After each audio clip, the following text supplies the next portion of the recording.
What's up mga kabaka? Hindi nga pagbalik sa panibago na naman nga po nating video. Yun nga po, ibabalik tayo upang maglaro na naman ng Kasi yung inapat maglalaro, hindi maglalaro. What's up mga kabaka? Ngayon nga po, dito tayo sa aming salas dahil today is a very special day.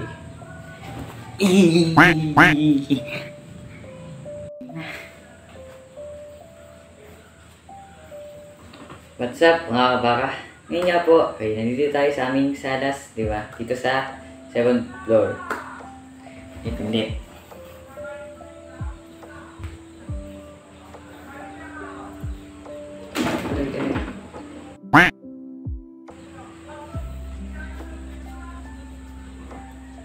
What's up mga kabaka? Ngayon nga po, nandito tayo sa aming salas upang magawa na naman ng panibagong video. At yun nga po, welcome sa panibago na nating video. Ngayon nga po, hindi tayo muna maglalaro ng mga iba't ibang laro. Dahil today is a very special day. Dahil nga po, ngayong araw, which is June 8. At yun nga, June 8.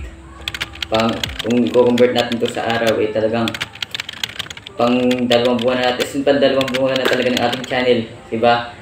Today is a very memorable day kasi ngayon, hindi ko pa nakakala sabi sa inyo dahil ngayon tayo nga pala ay 100 subscriber na. So yun, diba? Nakarating tayo ng 100 subscriber in just 2 months. So napakasaya naman talaga nun.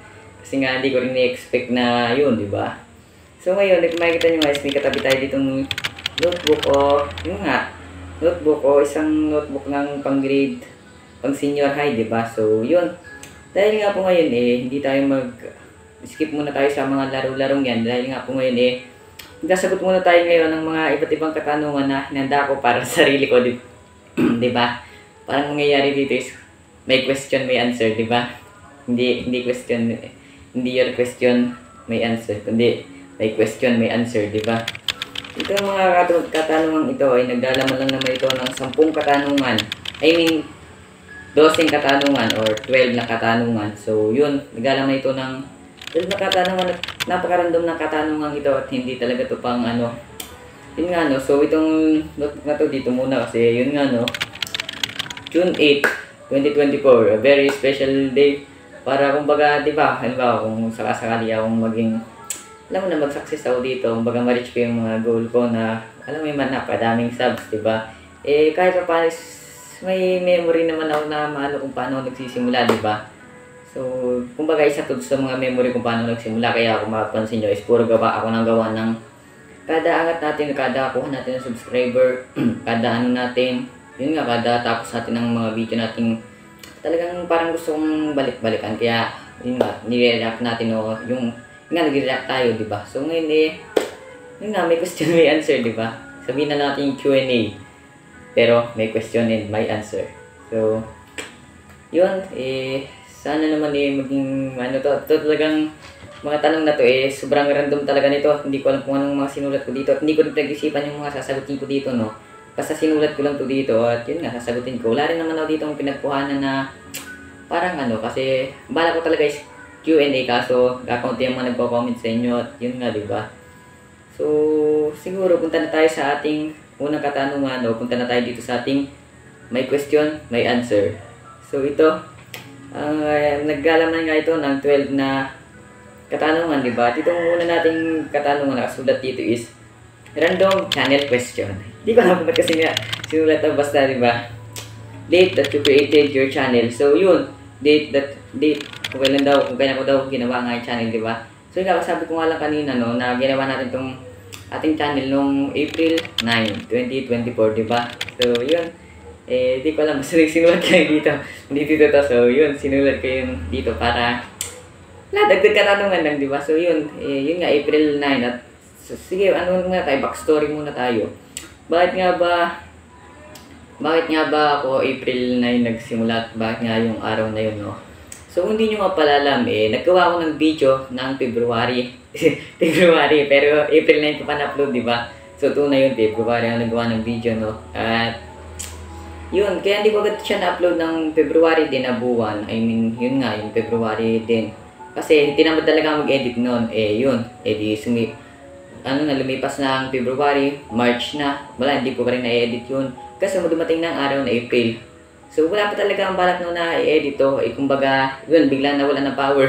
Puti nga nawala ng power, dahil nawala ng power. Tapos yung aking may editing apps naman ako ginagamit na hindi niya kailangan internet. So yun, tinry ko mag-edit. At yun nga, na parang nasisiyan ako sa pag-edit. Di ko alam kung bakit. Basta talagang natutuwa ko kaya ako nabuo yung unang kong video which is yung bari, di ba? Kasi siya lang mga salta ay mga nagpuputol-putol kasi hindi talaga ako galing sa pag-explain. So yun, dun nga nabuo yung aking first video, nabalan lang ng power no, tapos nag-edit ako hanggang sa yun, makreate ko na yung bari, di ba? So, di ba napaka-random ng pangyayari na yun. So yun, siguro move na tayo sa kabilang question kasi mahaba pa talaga yung kwento ko lahat, di ba? Kasi 12 talaga ito question, no? So, what is your currently most viewed video? Yung ngayon, yung pinakamadami kong views na video ngayon yung yung Escape Pizzas Pizzeria pa din. Ngayon, currently daw what is your currently most viewed video? Kasi, diba, ngayon nga yun pa rin naman ang Escape Pizzas Pizzeria. Hindi ko alam kung anong special doon, kasi wala talagang special doon, normal na editing, normal na paggawa ng video, at talagang walang special. So, yun, siguro, dako na tayo sa next question. What is the most enjoyable video that you created and uploaded? So, ano daw yung nakaka-enjoy na video na nagawa ko at na-upload ko sa YouTube. So parang kung masasabi ko dito is yung talaga nag-enjoy ako dun sa first episode ng ating Minecraft. Kasi kung makapansin nyo, nung nag-create ako ng Minecraft video natin, yung first video, well, nakapag-upload pa naman ako dun ng mga ilan-ilan na Roblox video. Pero kung makikita nyo ngayon, kung mapapansin nyo ngayon, di ba, kung titingnan siya ng channel, talagang hindi na ako masyadong nag-upload ng mga Roblox, kumbaga, Minecraft, Terraria na ngayon, di ba? So, public naman ako sa Roblox, pero talagang gusto kong enjoyin yung paglalaro ng ibang game kaysa sa Roblox, di ba? So, ito yung aking most enjoyable video para sa inyo. Yung sa akin di ko alam kung sa inyo, kung saan kayo nag-enjoy. Well, sa akin, yung nag-enjoy ako, kung tutukuhin dito, nag-enjoy ako. Yung pinaka-nag-enjoy akong video yung ginawa ko is yung talagang Minecraft na mga video natin, as in hindi yung episode 1, as in lahat ng Minecraft video natin, di ba? Ito ito yung third. So, fourth question na pala tayo, no? So, what is the most creepy video that you created and uploaded on YouTube? So, ano daw yung pinaka-nakakatakot kong video na na-upload ko sa YouTube? Well, hindi nyo nga pala alam, di ba? Naglalaro ako ng mga una natin ng mga OB, tapos may nilalaro rin tayong mga horror content na laro, no? So, para sa akin, yung mga pinaka-nakakatakot sa akin, yung sa akin, sa tingin ko, na ginawa ko is yung Escape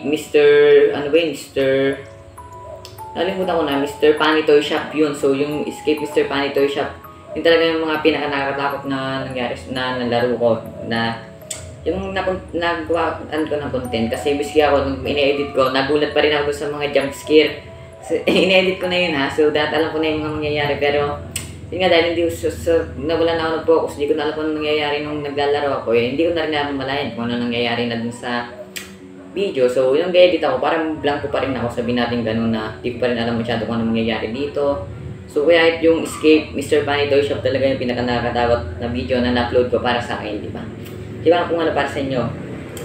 So, bali, ito na. Question 5 na tayo, no? So, what is the most memorable video that you created and uploaded? Memorable. Memorable. Siguro yung paggawa ko ng video nung Roblox OB. Ano ba yung Escape the Butcher Shop OB? So, sabihin natin ganun. Kasi yung mga araw talagang yun, talagang doon nagsisimula yung mga pagdami ng viewers ko. Kasi yung mag-30 yata yun, 30. Ang mga views ko nung una, mga 20 lang, no? So, pagka-upload ko ng Escape Butcher Shop, so hindi ko talaga malilimutan yun kasi doon talaga, pansin ko parang nag-improve yung editing ko, diba? So, yun daw yung most memorable na nangyari sa akin na sa mga videos ko. Sa video ko lang, hindi sa buhay ko. So, yun nga, yung Escape the Butcher Shop OB, diba? So, kasi yung ngayon nga natatandaan ko pa paano ko inisa-isang gawin yun, as in, memorable talaga na parang ano talaga sa akin. Hindi ko makakalimutan kasi doon talaga parang pansin ko na nag-improve ako, no?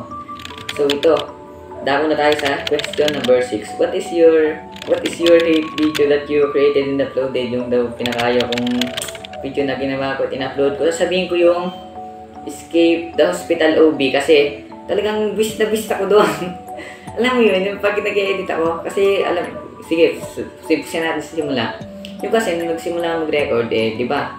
Yun nga, nakalimutan ko patay yung electric fan ko. So, yun, nag-record ako ng buhay ng electric fan ko. Hanggang matapos yung recording. So, hindi ko napansin na buhay pa ng electric fan. At yun nga, ang sakit sa tainga ng tunog ng, ng electric fan, yung sa hangin niya. Tapos yung electric fan, kasi malakas talaga yung electric fan sa kwarto, no? So, pag i-edit ko, visit, alam mo, kinat ko na sobrang haba. Kaya makikita nyo yun ata yung pinakababa kong video nagawa, which is yung duration niya 6 minutes lang, diba? Kasi visit nga talaga ako. So yun yung pinakayaw ko talagang video na nagawa ko, yung most hated video ko na ginawa ko nga. So yun, so sige, damo na tayo dito sa question number 7. So ito, so sabihin natin itong question number 1 na rin natin ito ay tinawag na personal question. Hindi ko alam kung bakit personal question kang nilagay ko dito. Hindi naman talaga ito personal, kumbaga para may dating lang, sabihin natin ganun. So ito, so down tayo sa question number 1 sa may personal question, di ba? What is the most fun thing happened in your life in 2024? So ano daw pinakamasayang nangyari sa buhay ko ngayong 2024? So sige, sabihin natin pinakamasaya, no? Yung yung pagpunta namin yan lang nung June 2 sa saan ba yun? Doon sa Mabini, nung nag-swimming kami ng mga pinsan ko, di ba? Kasi talagang napakasaya nung mga pangyayaring yun. 2024 naman, pekabas yan, di ba?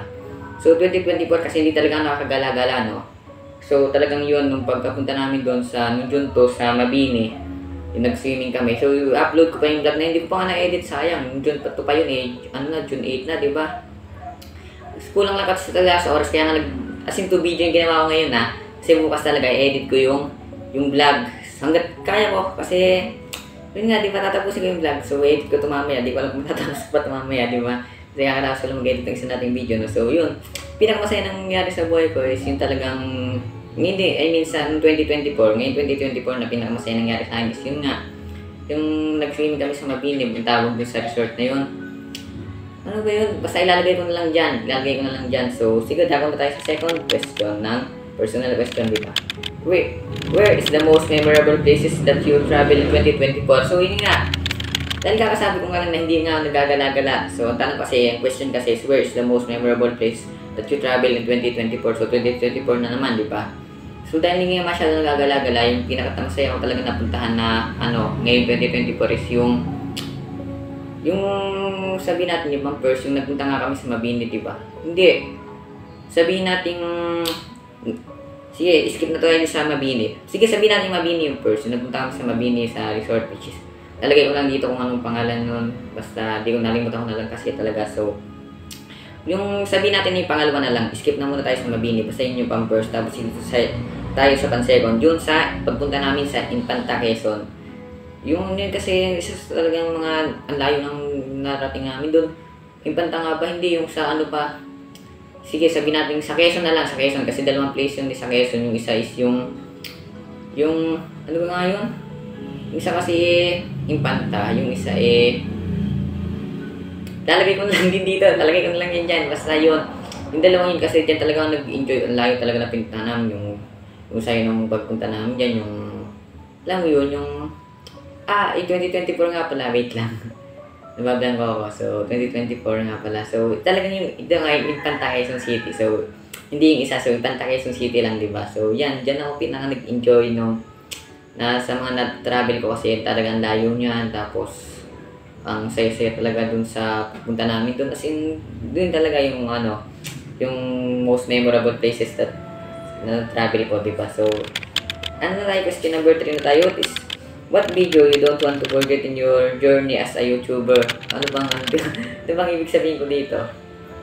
So, ang ibig sabihin ko dito ano nga ba yung mga parang ayaw kong makalimutan na memory na nangyayari sa akin ngayon, di ba?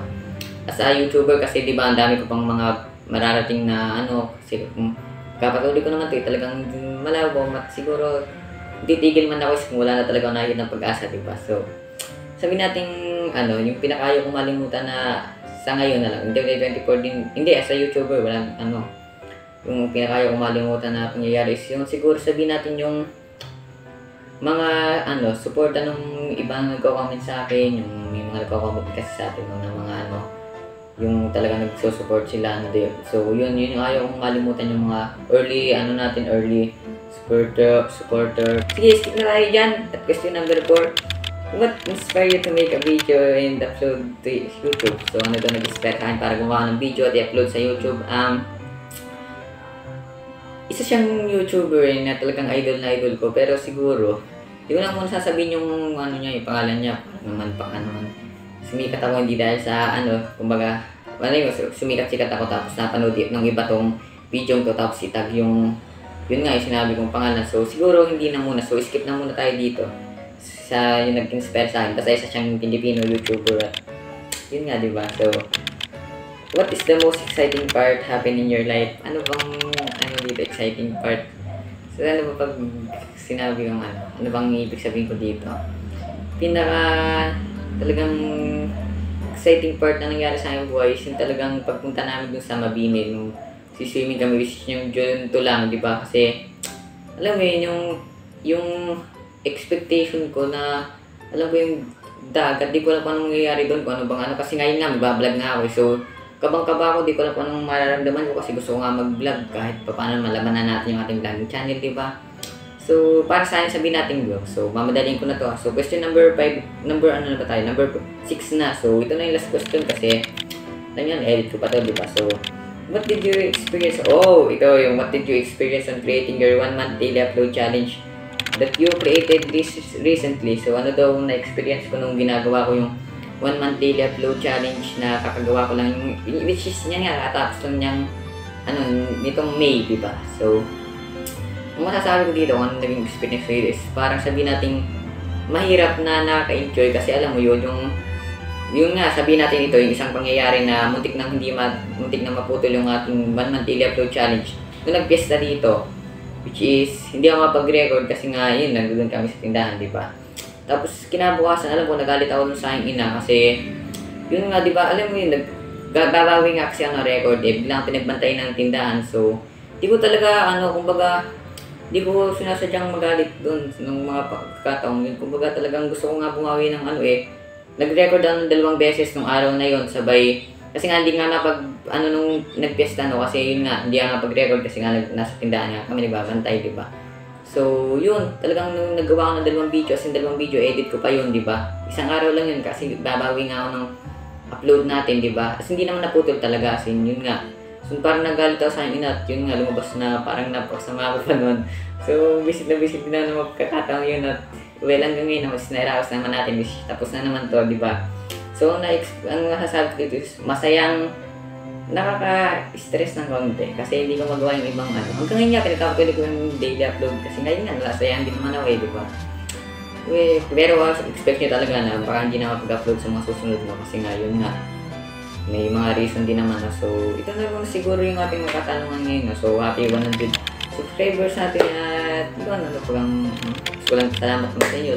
Yun nga, maraming salamat sa inyo dahil yun nga, na-reach natin yung 100 subscriber ng 2 months lang, di ba? Hindi ko rin na-expect yun, no? So, kung dito na muna tatapusin nating video. So, yun, maraming salamat sa panonood at kita-kits sa susunod naman nating video.